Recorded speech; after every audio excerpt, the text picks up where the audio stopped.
Hello, everyone. Welcome, welcome, welcome. Today I have Ian, who is a marketer, and I'm super excited about our conversation. He's going to share some really awesome insights with you all. And before I bring him on the virtual stage, check out this video.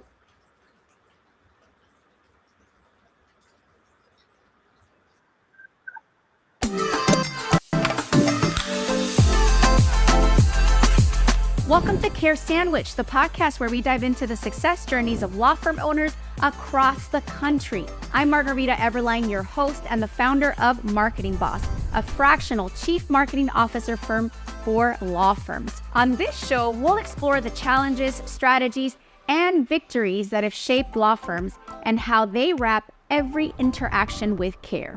Because we believe that caring isn't just a value, it's a strategy for success. So grab your favorite sandwich, sit back, and let's dig into a conversation filled with insight, inspiration, and of course, a lot of care. Welcome to the virtual stage, Ian. Hello. Harrington. How's it going? Hello, how are you doing? I'm great. Good. So tell us about yourself, Ian. What do you do? How do you help law firm owners when they're all stressed out and want cases? Oh my God. So I am Ian A. Harrington. I'm a social media for lawyers expert, really specialized in PI and work comp too. So that's all I do. That's all I've really done in my career, especially my career in law. And yeah, everything from filming to scripting to editing to running that campaigns to building landing pages, really end to end. But that's what I do. And I don't really focus in branding campaigns or vanity metrics. I focus on cost per case and getting the most cases I can, bang for buck. I love it. So let's translate that for law firm owners that might not be familiar with what you're dropping, which I love it. So law firm owners, here's what you need to know. When you post a video like the kind that I do every day for views, that's not necessarily going to turn into a case, a signed case. So, perfect example, I posted a video of my kids putting together a fish tank. It got, I don't know, like 20, 30,000 views, which is cool. But I highly doubt any law firm owners were watching the fish tank video and calling me to be their CMO from it. That's a vanity metric video, right? I did it for fun, to keep my creative juices going. But I wasn't going to say, oh, wow, now I'm generating a lead from this. But what Ian is describing is the art of putting out content. Sometimes it's paid, sometimes it's organic, meaning you don't put money behind it, but it's laser focused on getting you cases. Yeah. So walk us through, how do you do what you do? How do I do what I do? So let me just touch on a point there. That you mentioned. Not all views are created equal, right? Especially on social media now with TikTok and Reels, you can get 100,000 views on a piece of content and get 0 leads from it. You can get 10 views on a piece of content and get a case from it, right? How you structure your content, what your call to actions are, how you present and script your videos really, really, really matter if what you're aiming for is to generate cases and not just empty views. And frankly put, that drives me crazy, right? You can go out there and find a lot of law firms that are getting a lot of views on content, and they're making what I would call like pop content, content that is very easily digestible by the masses out there who aren't people that need help with their injury case, right? A very, very small percentage of people out there on Instagram, on Facebook, on TikTok, on YouTube have recently been injured in an accident. And you have to find a way to target those people instead of just, 16-year-old boys in India that are going through the feed and giving you an empty view, right? That's not helpful for you. Yeah. And so, how I do what I do, it's kind of a long story. I got my start at Top Dog Law. I was employee number 1. I was his director of marketing for a few years. And, when we first started out, we had no idea what we were doing. We knew social media would be a good angle for us because he's young and good looking, and we could not afford to compete on PPC, on Google PPC. You know, when you have like a 4-digit marketing budget, you 3 clicks and your monthly budget's gone. So,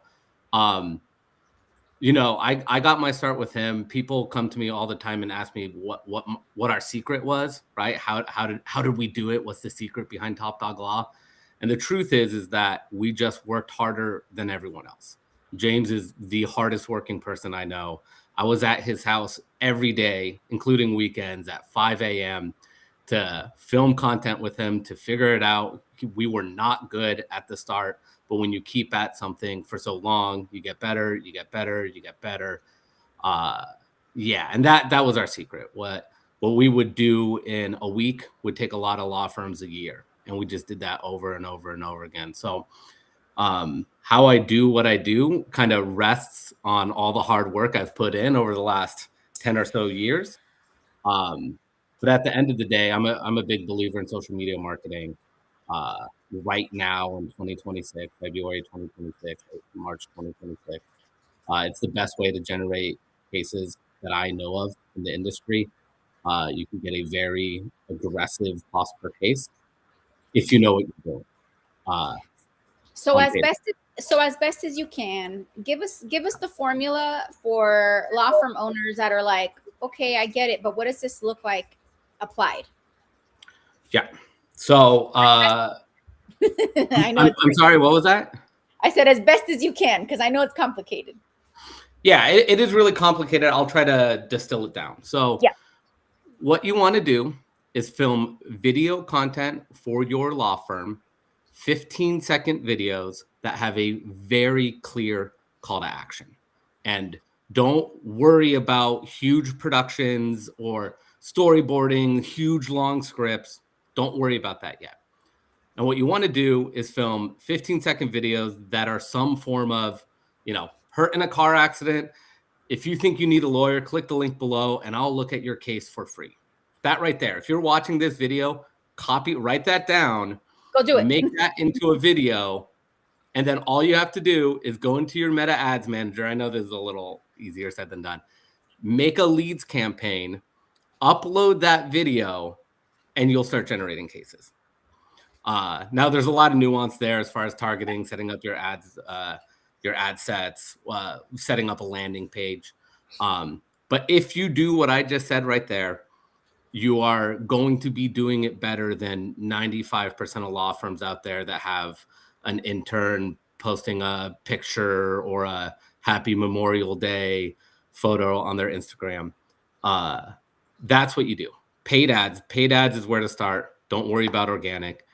Do 15-second videos, run them as ads. I do think organic is still fine. It just shouldn't be your priority, especially if you're wanting to get ROI. Yeah. I do think that there's value. It's just it takes a while for that value to be felt by a law firm. Mm-hmm. You know, when you talk about branding does help. If somebody's been on social media and posts organic all the time, it creates this sense of like, oh, I know this person. So then when their ad is shown to someone, it's familiar. So it might convert a little bit better. So there is value to the branding, but I do agree with what you said where, hey, like stay focused, like be intentional, have a clear call to action. So Ian, if somebody's wanting to do things differently, maybe they're on social media right now, but they're not being intentional. They're not necessarily running ads. And they're hearing buzz like, oh yeah, well, social media leads suck. What would you say to that? Because people fill out forms by accident and they're not a real lead and things like that. Walk us through how to handle those things. So in general, social media leads do suck. You get a lot lower quality, even if you're doing all the right things, screening out spam placements. If you have a multi-step content form that's screening out spam, even if you're doing all those things, the general lead quality is worse than something like Google PPC or referral, right? So you do have to have intake staff and intake procedures to handle a lot of low quality leads and a lot of leads that are good cases, but they currently have a lawyer. You get a lot of that on social media. So I'd start by agreeing with the premise that social media leads suck. But if you do have the infrastructure, you do have the ability to sort through the lower quality leads to find the gems. I think my biggest piece of advice would be to focus on one channel and one campaign and really get good at one thing first before trying to roll out every social media marketing channel. You know, I see a lot of firms that are spending $1,000 a month on TikTok and $1,500 a month on LinkedIn and $2,000 a month on this. And, oh, I want to do retargeting ads on YouTube. And they're doing all of those things pretty poorly. And they also spread themselves very thin trying to make content for all of these places. I mean, that back to your point about organic, I like organic, but it takes a lot of effort. And if you're going to do organic poorly, then it's almost better to not do it all and save that energy for something that you can actually execute. So that's why I'm a little bit of a hater on organic. I actually totally agree with you. I really believe in the branding part of it, but you need a lot of resources to do it. So maybe like if you're the type of attorney that can't just point the camera at yourself without freaking out, without like 10 people in the room, then yeah. But I think I like to encourage law firm owners, even if they're doing what you're describing, to still make organic content because, and I bet you're going to agree with me, Ian, if you have an attorney that knows how to be present on camera, they're going to perform much better for their ads that they're going to use or their content that they're going to use for ads than if like they just, and I think organic content can be helpful also for that. Like just getting comfortable, getting out there. It's good practice. It's like, I'm going to make a dating analogy. It's like dating people that, you know, you would never be in a relationship with, but it's still good practice. Like to just go have a coffee. Right. I kind of think of it like that. Like it's not going to hurt you. But yeah, I think law firm owners, and I know where you're coming from with your advice because I see it as well. I think law firm owners get pulled in a bunch of different things and they end up getting burnt out and then they don't have ROI and they're like, oh my God, marketing doesn't work. I'm just going to go back to, you know, just focusing on getting referrals and keeping my head down and working my cases. And then you're stuck in that plateau anyway. So, so I hear you. Ian, what got you into what you're doing? Like, what's your actual story, if you could share?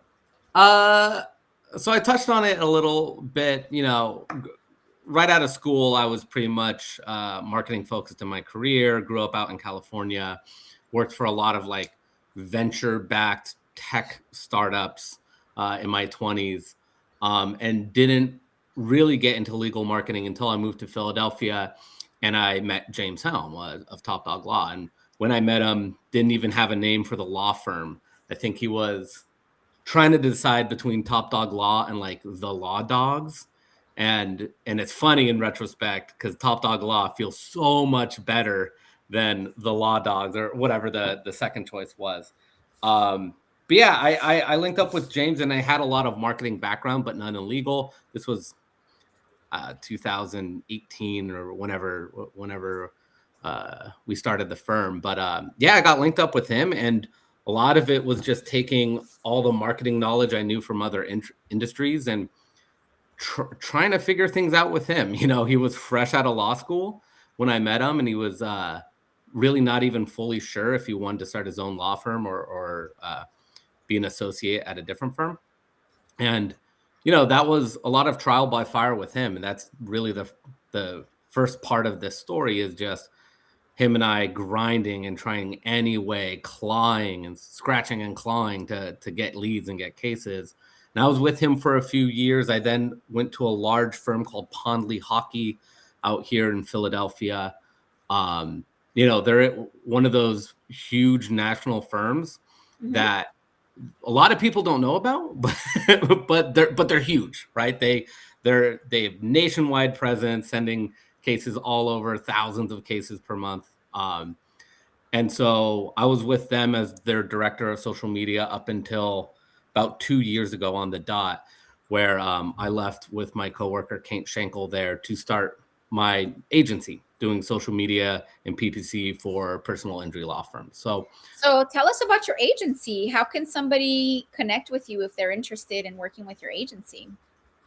The easiest way is just going to be to text me. My phone number is 267-838-2760. I'm assuming we'll pop that up. Yeah, there we go. Pop it up on the screen. That's the easiest way. Just text me. And if you're looking for help generating cases specifically on social media and or Google PPC, that's all we do. And we do it at a very, very high level. We're not one of these agencies that has, thousands of clients and trying to build an empire. We're trying to build, we're trying to partner with 20 law firms and grow them to the moon and be partners with them long term. With private equity coming into the space, it's getting more and more competitive. Cost per case is getting harder and harder to achieve.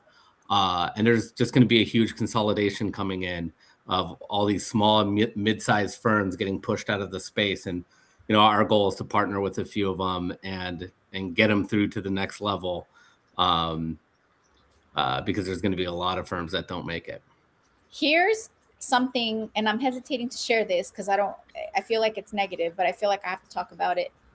Private equity isn't afraid to lose money and to be in the red, to outspend the local, like I hung up my shingle law firm owner who is like wanting to be profitable like yesterday, like every minute, and wants to have a quality of life. Like, it's more important than ever to be strategic with your marketing dollars, because you could wind up, unbeknownst to you, in a nuclear arms race. My favorite metaphor. Yeah, and you still have a slingshot, right? and you're like throwing rocks at it, like, I know like, why isn't this working? I know firms right now that are purposefully and happily eating a 5K cost per case across all their channels to dominate their geo, to push out all of their competitors, because they know that they have so much money in the bank that they can sustain a 5, 6, 7K cost per case while their competitors can't, and their competitors will run out of cash first, and then they will own the market. I know that is happening for multiple firms in multiple different DMCs right now. It's only going to get worse. It's only going to get worse the more money that floods into the space. So, and here's the sinister part about it that I see when it comes to marketing tactics, and this is going to go back to what you do and why I think it's valuable. They spend so much on traditional media that they make it seem like that's what's working. So they're over here pumping a bunch of money into TV, radio, outdoor, newspapers, billboard, like whatever. Right? Yeah. And then the little guy or the medium girls or guys are like, oh, I should do bus wraps. I should do, I should do this. I should do that.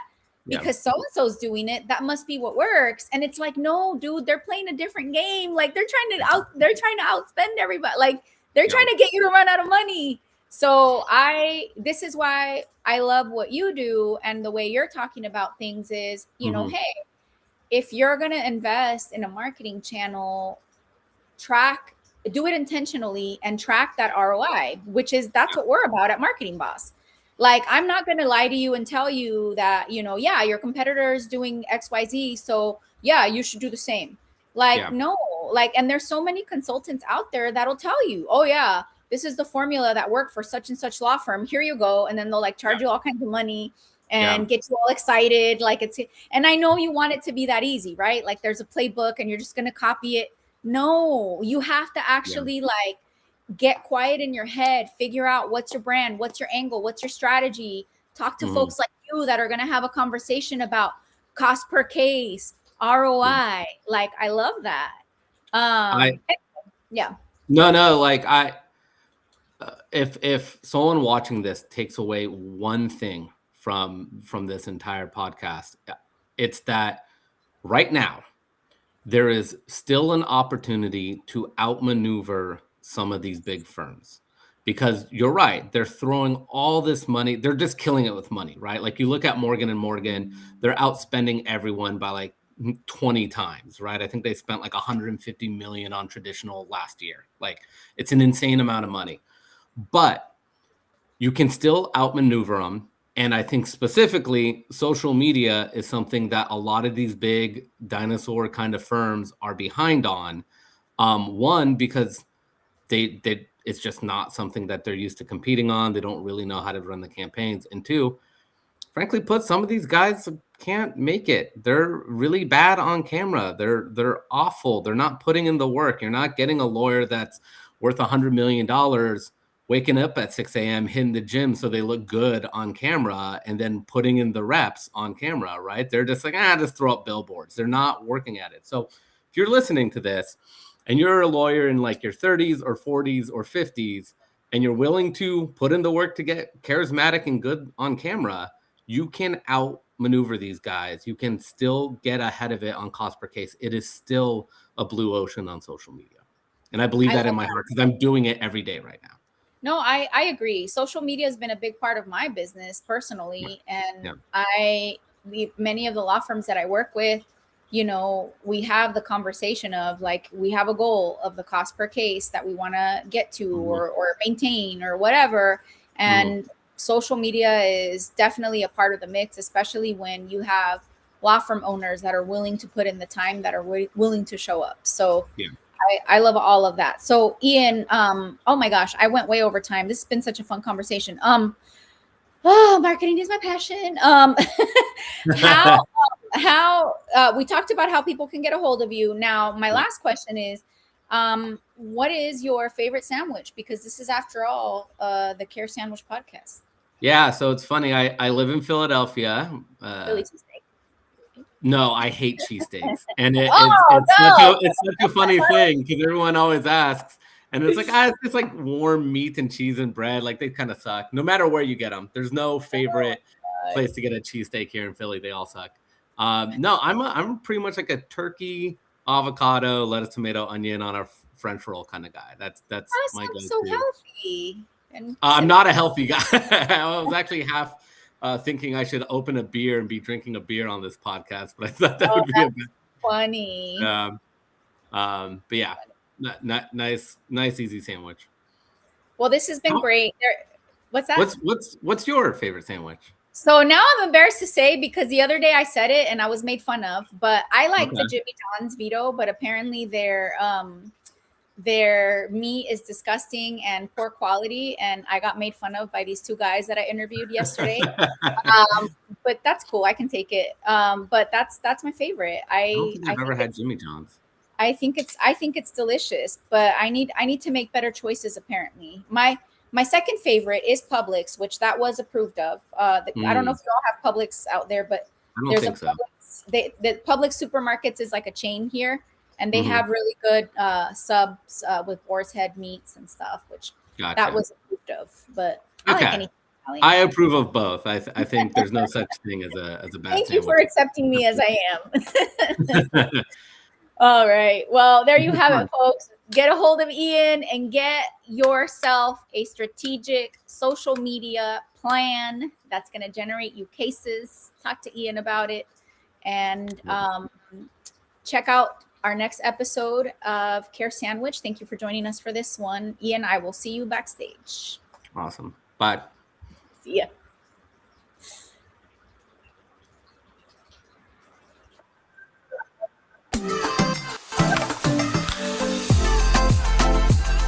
Thank you for joining us on this episode of Care Sandwich. Remember, the way we care for our clients, our teams, and ourselves can make all the difference in our success.